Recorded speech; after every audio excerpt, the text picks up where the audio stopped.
Bonjour, bienvenue pour ce premier podcast de l'École nationale des finances publiques qui sera suivi d'autres épisodes. Pour ce premier podcast et à l'horizon du concours commun C des ministères économiques et financiers qui se tient prochainement, nous avons choisi de vous faire partager l'expérience de Maël, agent de catégorie C. Lauréat du concours au sein des finances publiques, Maël vous apportera son témoignage sur le concours, la façon dont il l'a préparé et comment il a vécu son intégration aux finances publiques. Alors, je vous laisse avec Martin qui mène cet entretien. Aujourd'hui, nous avons l'honneur de recevoir notre premier invité, Maël. Maël, bonjour, comment allez-vous ? Bonjour, ça va très bien. Tu es agent C, tu es actuellement stage, tu viens de terminer ton parcours à l'École nationale des finances publiques. Est-ce que tu peux nous en dire un peu plus sur ce parcours qui t'a mené jusqu'à ta situation actuelle ? Eh bien, mon parcours n'est pas forcément très extraordinaire. J'ai fait un bac, puis un an d'école d'ingénieur que j'ai ensuite arrêté parce que ça ne me convenait pas. J'ai ensuite fait un service civique à France Travail qui a duré quelques mois et ensuite je me suis décidé à passer le concours. D'accord, et c'est pendant ce service civique à France Travail que tu as entendu parler de l'administration fiscale ou alors c'est quelque chose que tu avais en ligne de mire depuis ? J'avais déjà ça en ligne de mire après du coup la fin de mon école d'ingénieur. J'attendais juste du coup de préciser ma pensée vis-à-vis de est-ce que je voulais vraiment me lancer dans ça, dans le concours, dans l'école, ensuite dans l'entrée en secteur. Et au final ça m'a plutôt tenté, je me suis lancé dans l'aventure. D'accord. Et concernant le concours en lui-même, est-ce que c'était compliqué ? Il y a eu des écrits ? Est-ce que tu peux nous décrire un petit peu les conditions dans lesquelles tu l'as passé ? C'était pas forcément très compliqué. En soi, c'était surtout pas mal de stress. Quand on prépare concrètement bien le concours, ça va tout seul. Il y a un peu d'appréhension, un peu de peur de savoir qu'est-ce qui peut tomber. Surtout que moi, personnellement, je venais pas du tout de l'administration avant, je découvrais totalement. Du coup, je ne savais pas du tout à quoi m'attendre pour le concours ou quoi que ce soit. Donc, pour les différentes épreuves, le concours se découpe en 3 parties. Un QCM, une épreuve écrite ainsi qu'un oral que j'ai du coup préparé individuellement. Donc, au niveau du QCM, j'ai regardé du coup les annales des années précédentes pour un peu voir le type de questions qui du coup pourraient m'être posées. Pour l'écrit, je sais que j'ai fait du coup qu'un seul écrit d'entraînement. Et au niveau de l'oral, du coup, je me suis fait briefer par mon père, du coup, qui est lui-même aux finances publiques. D'accord. Ok. Il se passait où les concours ? Alors, les 2 premières épreuves se passaient le même jour. Du coup, l'écrit et le QCM se passaient du coup à Villepinte. D'accord. Donc toute la matinée on passait le QCM, on nous laissait le midi et l'après-midi on avait l'écrit. Une fois qu'on avait les résultats du coup du QCM et de l'écrit pour savoir si on était préadmissible ou pas, on avait des dates pour l'oral et l'oral s'est déroulé à Paris. D'accord, pas trop de stress donc enfin j'imagine plus de stress pour l'écrit que l'oral ou alors c'était l'inverse ? C'était un peu équivalent, peut-être un peu plus pour l'écrit du coup parce que le sujet change chaque année, c'est pas vraiment un thème récurrent, c'est un peu, je vais pas dire aléatoire, mais ça peut vraiment varier les différents sujets, donc j'avoue que j'avais plus de stress pour l'écrit que l'oral que j'avais peut-être un peu mieux préparé que l'écrit. Et au final, au moment fatidique de recevoir le sujet, est-ce que ces peurs se sont envolées ou alors Une fois qu'on est devant, c'est vrai que c'est un peu compliqué du coup on peut perdre ses moyens, mais en soi les questions sont assez précises dans ce qu'on veut et les documents sont assez complets, donc c'est très facile de au moins répondre à certaines questions. D'accord. D'autres sont peut-être un peu plus poussées, il faudra un peu plus chercher ou apporter des connaissances qu'on a, mais globalement c'est très accessible. Alors, on a parlé de l'écrit. Et forcément, après l'écrit vient l'oral. Dans quelles conditions est-ce que se passait cette épreuve ? Quelles étaient ses spécificités ? Eh bien, tout d'abord, on rentre dans le bâtiment, logique. On va dans une salle avec toutes les personnes qui du coup vont passer l'oral. On nous appelle, donc on passe individuellement avec un jury de 2 personnes. Et du coup, l'oral se déroule on parle un peu de mon parcours. Ensuite, diverses questions du coup liées à la DGFiP. Et ensuite, c'était surtout beaucoup de mise en situation, de D'accord. savoir qu'est-ce qu'on ferait dans tel cas, comment on réagirait, qu'est-ce qu'on ferait, pour D'accord. vraiment savoir si du coup on serait un collègue fiable. Et l'oral en tout a une durée d'environ combien de temps ? L'oral n'a pas duré spécialement très longtemps, environ 20 minutes. On avait 2 minutes de présentation sur notre parcours et ensuite, du coup, c'était des questions-réponses sur divers sujets, mais surtout des questions de mise en situation. D'accord. Et donc, tu passes cet oral, tu obtiens cet oral, mais avant la présentation des résultats, j'imagine qu'il y a un délai. Comment tu as vécu justement ce délai, ce petit suspense? Ça m'a paru assez long parce que du coup je ne savais pas si j'allais être pris, qu'est-ce que j'allais faire ensuite si j'avais pas ce concours, parce que mon contrat service civique à Pôle emploi allait se terminer. Donc j'avoue que je me serais retrouvé un petit peu sans rien à ce moment-là, donc l'attente m'a paru longue. Mais au final, du coup, je l'ai eu puisque je suis là et ça s'est plutôt bien passé. D'accord. Ça a duré environ combien de temps le délai entre l'oral et la réception des résultats finaux? Il me semble que ça a été environ 2 mois. Je sais que j'ai dû passer l'oral en janvier et que mi-mars, j'avais les résultats et du coup savoir que j'allais à l'école en D'accord. formation. Et est-ce que tu peux me décrire ce sentiment, ce que tu as ressenti quand tu as vu ton nom s'afficher sur la liste des personnes acceptées? Quand j'ai vu mon nom inscrit sur la liste, j'étais très soulagé. Parce que du coup, j'étais vraiment dans une espèce de stade où je savais pas trop quoi faire, qu'est-ce qui allait se passer, et savoir que du coup, j'avais entre guillemets une porte de sortie, ça m'a vraiment beaucoup soulagé. Et j'ai directement appelé les personnes que je connaissais pour du coup leur annoncer que j'étais pris. Ils étaient tous très contents. Et on a bien fêté ça. Bon. Eh bien, en tout cas, félicitations pour cette réussite au concours. Quel a été le stade suivant? Quel a été ce qui s'est passé après? Est-ce que tu as reçu une formation? Est-ce que tu as dû aller dans une école particulière? Sur quel site est-ce que tu étais? Alors du coup, une fois qu'on sait qu'on a, entre guillemets, réussi le concours, on doit accepter son bénéfice. Une fois qu'on a accepté son bénéfice, on reçoit des mails assez régulièrement pour diverses étapes, comme du coup choisir l'école dans laquelle on va aller, parce qu'il me semble qu'il y a 5 écoles de formation. Du coup, on fait des vœux de classement pour savoir où on va aller. Ensuite, il y a les premiers vœux d'affectation, entre guillemets, qui sont du coup sur les directions et les départements dans lesquels on peut aller. Donc on choisit le département, donc par exemple Paris, le 93, le 92, Lyon. On peut choisir un peu tout et du coup les directions spécialisées qui sont donc à part. D'accord. Et donc toi, tu as reçu ta formation sur lequel de ces sites? Du coup j'ai reçu ma formation au site de Noisy-le-Grand, Noisy-Montagne. D'accord. Combien de temps a duré ta formation en termes de formation initiale? Ma formation initiale a duré environ 2 mois et demi. À la fin de ces 2 mois et demi, j'ai eu une formation de 2 semaines de pré-spécialisation du coup, quand on a les résultats des vœux qu'on a émis pour savoir dans quelle direction on allait aller, savoir si c'est un SIP, du coup un service des impôts des particuliers, un service des impôts des entreprises ou un service RH, ça dépend, c'est pas la même formation en fonction de là où on va aller.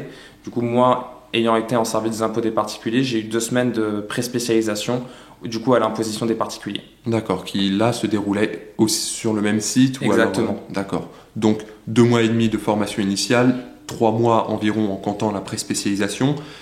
Comment se sont déroulés ces 2 mois et demi? Est-ce qu'il y a eu 3 mois, est-ce qu'il y a eu des difficultés particulières? Est-ce qu'il y a eu des surprises? Pas forcément de surprise, parce que du coup, quand on arrive, on est un peu tous perdus, on est un peu tous dans le même bateau, entre guillemets. Du coup, le premier jour, on a commencé une présentation à l'amphithéâtre, qui du coup a très bien répondu à beaucoup de nos questions. Il y a énormément d'intervenants qui viennent ce jour-là, du coup, pour nous présenter un peu comment ça va se passer, la formation, comment elle va se dérouler tout au long. Un peu les évaluations qu'on risque d'avoir pour du coup nous évaluer, savoir si on est apte ou pas.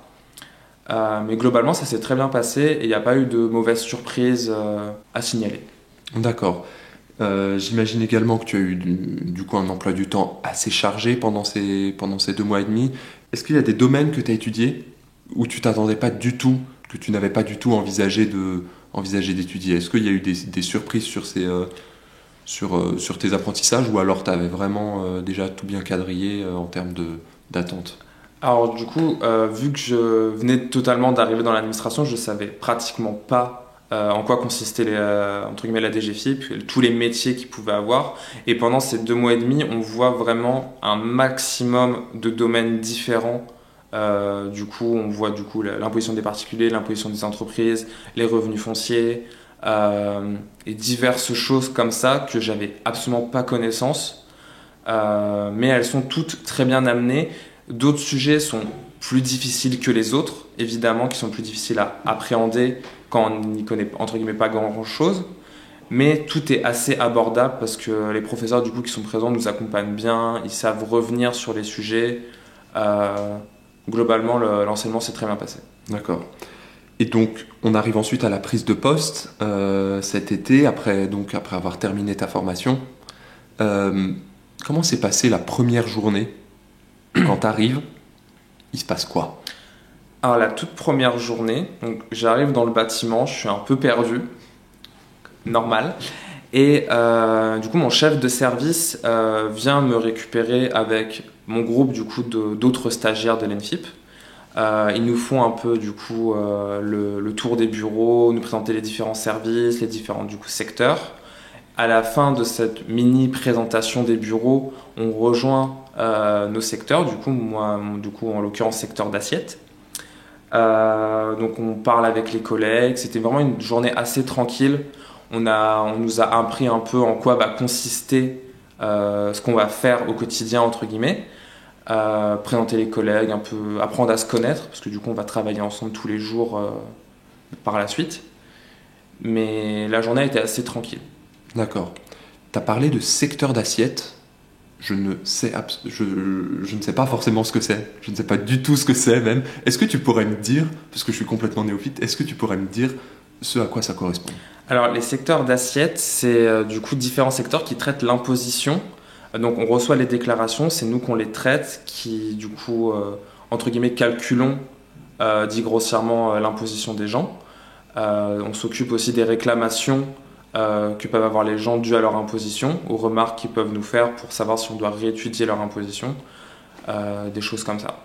D'accord, donc c'est un service de traitement des demandes concernant vis-à-vis de l'imposition des particuliers. Traitement des demandes et de l'imposition en termes généraux. D'accord. J'imagine que dans ces métiers très spécialisés, il doit y avoir un jargon administratif qui est, certains diront, assez lourd, assez développé. Est-ce qu'il y a certaines expressions où tu t'es dit ça va peut-être un petit peu trop loin sur le jargon, ou alors Alors là, en tête, j'ai pas d'exemple en tête, mais oui, ça m'est arrivé de me dire, mais ça veut dire quoi? Pourquoi faire un acronyme pour ça? Qu'est-ce que cette suite de mots veut dire? Parce que oui, tout le monde débarque un peu quand on ne s'y connaît pas, et le jargon administratif, c'est vrai qu'il est assez lourd, mais on s'y habitue sincèrement assez vite, à force de l'entendre, d'essayer même de l'utiliser, de voir si on l'a bien utilisé, ça rentre tout seul. Même s'il est assez lourd et assez compliqué, il y a encore moi-même des choses que je ne sais pas du tout ce que ça veut dire. l'adaptation se fait assez rapidement, du moins pour les acronymes et les expressions les plus régulières. Et donc, au bout de combien de temps tu t'es dit ok, là je suis à l'aise dans mon poste, je suis plus nouveau, et à partir de combien de temps est-ce que tu as considéré que tu avais pris tes marques? Je pense que c'est au bout de 2 mois que je pense que j'ai commencé à réellement prendre mes marques avec les divers stages du coup qui me sont confiés. C'est vrai que le premier mois est assez compliqué parce qu'on voit plein de choses différentes qu'on ne sait pas du tout faire, qu'on apprend à faire petit à petit, étape par étape. Et c'est vrai que je pense au bout de 2 mois et demi environ, je suis assez à l'aise sur l'ensemble des tâches, même s'il y a encore des zones d'ombre. D'accord. Et aujourd'hui, à quoi ressemble une de tes journées type? Une journée lambda, normale, qui se passe bien, où il n'y a pas trop de problèmes? Une journée type, j'arrive le matin, je prends un petit café. Ensuite, j'allume l'ordinateur, je regarde si j'ai eu des mails, je regarde les diverses applications où j'ai pu envoyer des courriers du coup aux contribuables. Ensuite, du coup, je commence à faire les demandes qui arrivent au jour le jour. Par exemple, le courrier du coup, je vais le chercher, je le ramène. Je regarde un peu ce qu'il y a à faire, ce que je peux réussir à faire personnellement, ce que je mets de côté pour des gens plus expérimentés.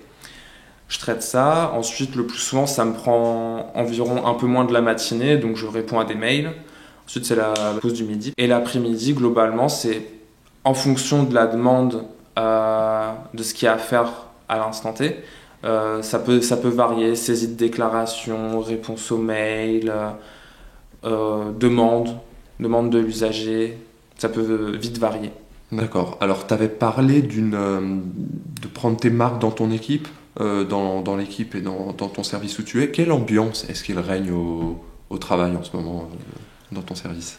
Au début, c'est vrai que moi, personnellement, j'étais un peu timide. J'arrivais pas trop à prendre mes marques, mais c'est vrai que mes collègues, ils m'ont beaucoup aidé à souvent me rabâcher, de poser des questions que je n'osais pas forcément poser au début, que maintenant je pose sans problème. De vraiment me dire, oui, tu es à l'aise, on est tes collègues, on va travailler ensemble pendant une durée indéterminée, tous les jours, on va se voir. L'ambiance s'est vite détendue. Maintenant, c'est mes collègues de travail, je peux leur parler, il y a aucun problème, il n'y a aucun tabou. Alors, on a parlé de collègues. Pour toi, qui est le collègue idéal? Est-ce que c'est une personne avec qui on peut rire, avec qui c'est assez détendu? Ou alors est-ce que c'est plus un archétype de personne très motivée et qui va abattre une grande quantité de travail? Je pense que c'est un petit mélange des deux. Quelqu'un qui sait faire la part des choses entre savoir rire, savoir se détendre, savoir du coup parler de choses diverses de la vie du quotidien et avoir quelqu'un qui du coup, entre guillemets, sérieux dans son travail, qui sait te guider, qui sera pas uniquement du coup dans la blague, dans l'amusement et qui aura aussi sa part de sérieux, qui du coup pourra m'aiguiller et quand il n'y aura pas besoin de m'aiguiller, savoir rire avec moi, pouvoir se raconter des anecdotes ou quoi que ce soit. D'accord. Et donc, est-ce qu'il y a du contact direct avec le public ou alors c'est uniquement par messagerie interposée? Alors du coup, dans ma direction, c'est un peu spécifique parce qu'on a un service qui gère eux-mêmes l'accueil. Donc nous, c'est vrai qu'on est très, entre guillemets, en retrait, mais les contribuables peuvent totalement nous appeler pour du coup avoir des renseignements. On peut nous-mêmes les appeler pour leur demander des renseignements, pour préciser leurs demandes. Donc oui, en un sens, on est au contact de l'usager, mais pas physiquement. L'usager, on l'aura jamais en face de nous. On l'aura surtout du coup au téléphone, par mail justement, par les divers canaux qui nous sont mis à disposition. Donc tes outils de travail sont principalement le stylo, la feuille, l'ordinateur, le téléphone. Est-ce qu'il y a un canal que tu préfères plus qu'un autre ou alors tous les supports se valent? Alors j'avoue que j'ai ma petite préférence pour l'espace sécurisé sur impôts.gouv parce que c'est très simple de l'utiliser. On peut souvent très rapidement, plus rapidement même répondre aux contribuables que s'ils nous envoient un mail, que s'ils passent un coup de téléphone. Donc c'est vrai que l'espace particulier sécurisé impôts.gouv est, je pense, le meilleur canal de transmission. D'accord. Et sur une dimension plus physique, à quoi est-ce qu'il ressemble ton bureau? Quand tu arrives le matin, qu'est-ce que tu as devant toi? Mon bureau, tout simplement, c'est le mien. Je l'ai un peu agencé à ma sauce, entre guillemets. Donc j'ai mes deux écrans. Un pour les applications du coup, que je vais utiliser. Un deuxième du coup, écran pour les demandes de l'usager, les informations qu'il peut nous transmettre. J'ai le téléphone qui est juste à côté. J'ai mes blocs-notes, mes stylos, un peu tout ce qui pour prendre des notes j'ai besoin d'appeler un usager ou du coup prendre des notes sur un dossier. J'ai ma petite décoration sur le côté, mes petits bacs avec mes papiers, mes livres pour les informations diverses que j'ai pu voir en formation que je garde à côté de moi au cas où. Est-ce que tu penses qu'il y a une qualité qui ressort, qui est indispensable justement pour pouvoir accomplir les tâches, pour pouvoir accomplir ton travail et surtout bien le faire? De la rigueur. Il faut être très rigoureux dans le travail parce que, comme on disait, c'est cas par cas. Chaque cas est différent. Il faut faire très attention aux informations qu'on nous donne pour du coup ne pas se tromper dans la façon d'imposer ou de traiter la demande. Il faut être très rigoureux, bien prendre son temps, ne pas aller trop vite parce qu'on peut vite louper une information cruciale qui pourra changer totalement la finalité. D'accord. Donc de la rigueur, de l'organisation, de la prévision peut-être, un certain esprit d'autonomie ou alors ça vient plus en second plan? L'autonomie, c'est vrai que ça vient plus en second plan. Moi, personnellement, j'aurais tendance à dire que poser une question, c'est jamais perdu. Si on peut avoir un deuxième avis, ça, en plus du sien, c'est toujours bon à prendre. Parce que c'est vrai qu'on peut voir quelque chose d'un certain angle, demander à son collègue qui verra la chose d'un autre angle, Et ça peut changer totalement la situation de mettre en commun les choses. Aujourd'hui, combien de temps est-ce que tu dois rester à ton poste actuel? Dans mon poste actuel, je ne sais pas vraiment parce que j'ai espoir de du coup passer un autre concours pour du coup passer contrôleur à un moment donné. Si je ne réussis pas à avoir le concours de contrôleur, ça ne me dérangerait absolument pas de rester à mon poste parce que je vois toujours des choses très différentes. C'est pas du tout un travail qui peut être redondant. Dans la forme, peut-être un peu, mais c'est du cas par cas, donc chaque cas est différent. On voit toujours des choses nouvelles, on apprend des façons de faire différentes à chaque fois. Et c'est toujours très intéressant et je me vois bien rester plusieurs années en tout cas. D'accord. Et en cas de réussite de ce concours de contrôleur, ce qui ne tardera pas à arriver, quelles évolutions est-ce que tu vois dans ton parcours professionnel? Quel changement est-ce que tu pourrais apporter justement à ce parcours professionnel?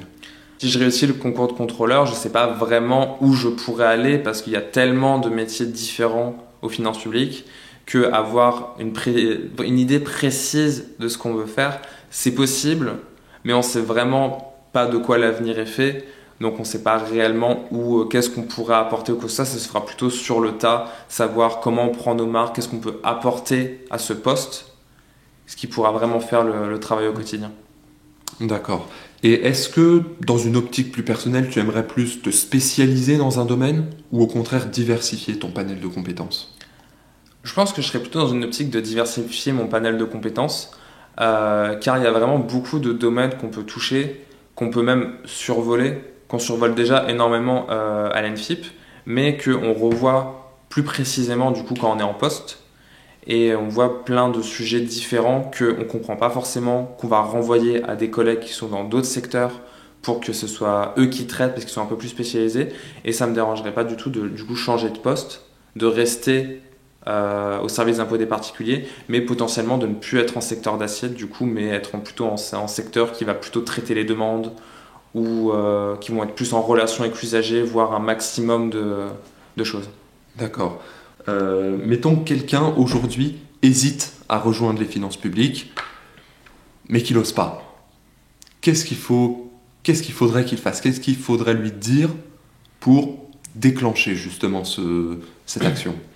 Je pense que, je vais parler de mon expérience personnelle, je pense que la chose qui m'a le plus attiré aux finances publiques personnellement, parce que j'ai beaucoup douté au début avant de me lancer, c'est vrai que c'est les possibilités d'évolution qui sont très grandes. Entre guillemets, on commence agent, on peut très rapidement monter contrôleur, très rapidement monter inspecteur principal. Il y a énormément de possibilités d'évolution. C'est ce qui m'a énormément attiré, de savoir que je pouvais commencer entre guillemets en bas et monter tout en haut et que c'était totalement accessible. C'était pas du tout fermé. Après, il y a diverses choses qui sont aussi très bien. Les horaires qui sont assez flexibles, donc si on a un emploi du temps assez chargé, des enfants à charge ou quoi que ce soit, c'est très possible de modifier son emploi du temps pour l'agencer un peu à notre guise, tout en restant du coup raisonnable dans les horaires.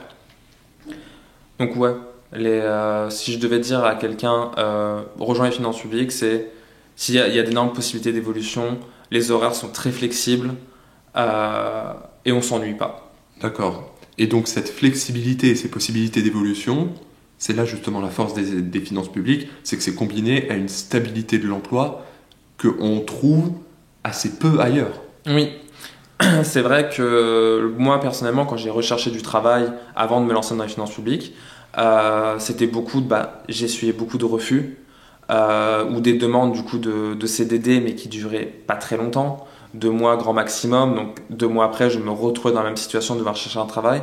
Là je sais que j'ai une sécurité de l'emploi, demain j'aurai toujours mon emploi, il n'y aura pas de raison que je le perde du jour au lendemain, à part faute grave. On a vu toute la diversification qu'il pouvait y avoir aux finances publiques. Si tu devais donner un mot, une phrase très concise pour définir ton travail et tes tâches aujourd'hui, qu'est-ce que ce serait? Une phrase, du coup, rendre service et savoir que la personne, à la fin, on a résolu son problème et que ça pourra lui enlever un poids. Qu'elle se dira, ça, j'ai plus besoin de m'en soucier parce que ça a été résolu. D'accord. Je pense que c'est ça qui fait la grande force de mon travail. Donc en fait, l'expression qu'il faudrait retenir, c'est plus rendre service en fait. Oui, c'est ça, savoir que c'est quelque chose qui fait du bien à la fin de savoir qu'on a vraiment rendu service à quelqu'un.